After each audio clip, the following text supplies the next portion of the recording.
গত ভিডিও থেকে আমরা নিশ্চয়ই এখন বুঝতে পারতেছি মুদ্রাস্ফীতির কারণে মুদ্রার সরবরাহ বেড়ে যায় এবং মুদ্রার মান কমে যায় এবং দেশে আস্তে আস্তে জিনিসপত্রের দাম বাড়তে থাকে। বাংলাদেশের মতো কান্ট্রিতে এই মুদ্রাস্ফীতি কিছুটা ভ্যালু বহন করে, কারণ আমাদের দেশে উদ্যোক্তারা বেশিরভাগই নিজেদের মূলধন কম থাকে, তারা বিভিন্ন প্রতিষ্ঠানের কাছ থেকে ঋণ নিয়ে ব্যবসা করে।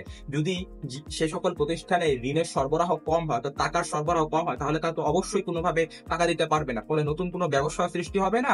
আবার যারা আগের থেকে ব্যবসা করতেছে তারা ব্যবসা বাড়াতে পারবে না। ইভেন এই ঋণ না পাওয়ার কারণে হয়তো বা তাদের ব্যবসা ছোট করতে হতে, যার কারণে তাদের কর্মী ছাঁটাই করতে হইতেছে।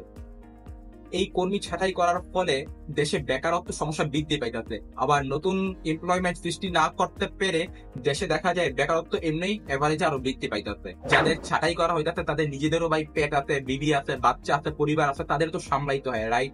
তখন তারা কি করে? তারা তো কোনো জায়গায় চাকরি পায় না, তারা তখন চুরি, ছিনতাই, ডাকাতি এসব অপকর্মের মধ্যে সাথে লিপ্ত হয় এবং দেশে আস্তে আস্তে অরাজক পরিস্থিতি সৃষ্টি হয়।